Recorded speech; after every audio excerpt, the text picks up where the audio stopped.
when we start looking at the critical theory and nothing more than Marxism, communism, Karl Marx.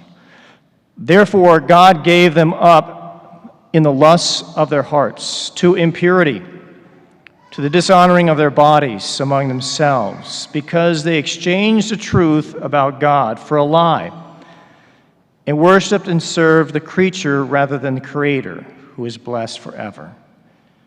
For this reason, God gave them up to dishonorable passions. Their women exchanged natural relations for unnatural. And the men likewise gave up natural relations with women and were consumed with passion for one another, men committing shameless acts with men and receiving in their own persons the due penalty for their error. And since they did not see fit to acknowledge God, God gave them up to a base mind and to improper conduct. They were filled with all manner of wickedness, evil, covetousness, malice, full of envy, murder, strife, deceit, malignity. They were gossips, slanderers, haters of God, insolent, haughty, boastful, inventors of evil, disobedient to parents, foolish, faithless, heartless, ruthless. First letter of St. Paul, actually the letter of St. Paul to the Romans, first chapter, verses 24 to 31. He's writing to the Romans. Okay? He was there. That's where he got killed. Right? And yet, what happened to that Roman Empire that so persecuted the church? It's gone. Christianity converted it. Christ converted it. But how did that happen? Well, it took actually Christians like you and me in all parts of life, all aspects of life, just living a Catholic life. That would be one where there's a cheerfulness, there's an optimism, no pessimism, no sadness, no fear, worry, anxiety. That's not what we're about. That's not Christianity. No, actually, it's that faith and focus on Christ that gives a peace. All right, so hardworking, compassionate, totally, yes. Kind, considerate, generous, just. Right? We think of Mary and Joseph and our Lord working as a carpenter. That's what the early Christians did. And it was one by one. Right? So it would have been my relatives. St. Cecilia, her stained glass windows up there in the choir loft. She was martyred, but she'd given herself to our Lord, and her pagan husband she was given to, she converted him. And his brother. So they all three went to death for Christ. It could be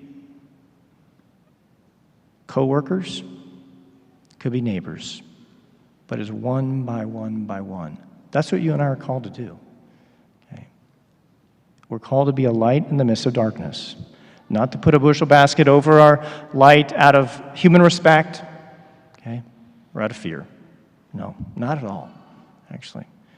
Why? Because, well, like St. Paul says in 2 Corinthians here, in the second reading today, that, we would rather, leave the body and go home to the Lord. Now, that might be an interesting quote for people to look at based on the last year. We would rather leave the body and go home to the Lord. I'm not sure you could, with Christians and Catholics throughout the world, I wonder. One wonders. What comes first? Does Christ come first, or does this world come first? And yes, He has created us to be in this world, right? Definitely. He's given us gifts and talents. He wants us to use them. He's created many good things in this life for us to use to get to heaven, but not ends in themselves. But when we focus on those things as ends in themselves, then we forget Him, and then we forget about what's most important. So we just, can be paralyzed by fear of death, which would never be the case with a Christian, with a Catholic. Actually, I'm not made for this life. We're not made for this world. I'm going to live here. Well, I've buried a couple babies that were very young, some children, some young people. buried someone that lived many, many years. It's different for each person. Bottom line is, we're all called to be saints. We got the saints all around us to remind us of this. And they were ones that would rather go home to our Lord and leave the body behind. Okay? Whether that's Charles Borromeo taking care of the people in the plague, whether that's John Bosco in the cry room, who in Turin with all the boys, the orphans they took care of, hundreds and hundreds, took care of the sick during the plague in Turin in the late 1800s. Whether that's Maria Goretti, who's 12 years old, said, no, it's a sin. I'm not going to commit that sin of impurity. And Alessandro Sarnelli stabbed her many times, killed her. And he had a huge conversion later. We know that. Maria appeared to him in prison. And he has this huge conversion, right? He lives a very, very holy life, very penitential. Every one of these saints, yeah, they had to live this way. Did Augustine always live that way? No, actually, he didn't.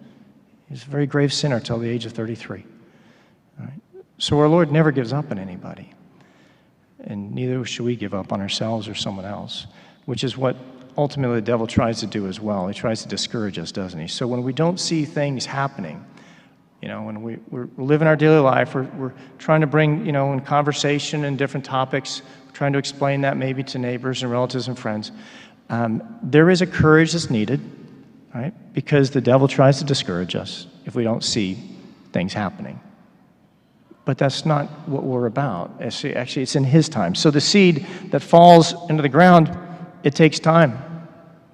It takes time for it to come and bear fruit.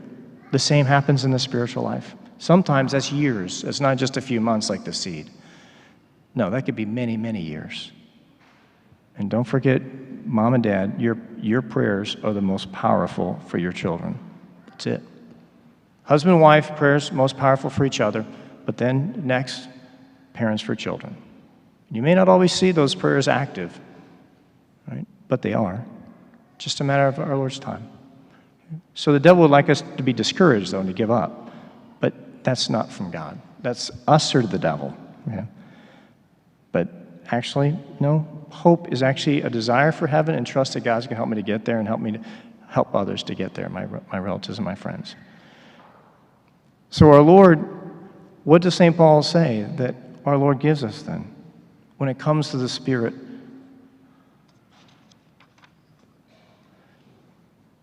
This is what he says. In the second letter to Timothy, he says this: God did not give us a spirit of timidity, but a spirit of power and love and self-control. Do not be ashamed then of testifying to our Lord. People need to hear about Jesus Christ. He is the way, the truth, and the life. He's the only way to live this life. Anybody who says you can be at peace, you can be fulfilled, be joyful without Jesus Christ is a liar. They're misguided. People need to see in us the way we live, and then also being willing to explain the faith to them. This is the truth. It's not some pious belief. And for those who would say, well, we got to be afraid and we got to be worried about this life and whatnot, please. Take a step back. What's this faith about? It's Jesus Christ. He died, he rose from the dead. He's right here in the tabernacle. It's about living this life according to him, which is where we find fulfillment and peace and joy, and ultimately getting to heaven. That's our goal. Isn't that our goal? If that's not our goal, what are we doing? Life's too short. It's just too short. We don't have time. We don't have time for your machinations, your human, people are just about all the power and money and pleasure. It's like, oh, yeah, I don't have time for that. Do we have to stand up for the truth? Absolutely. Human respect? Don't have time for it. No, it's Jesus Christ. That's why I'm here. He's the one I love. He's the one I'm focused on. May Almighty God bless you through the Immaculate Heart of Mary.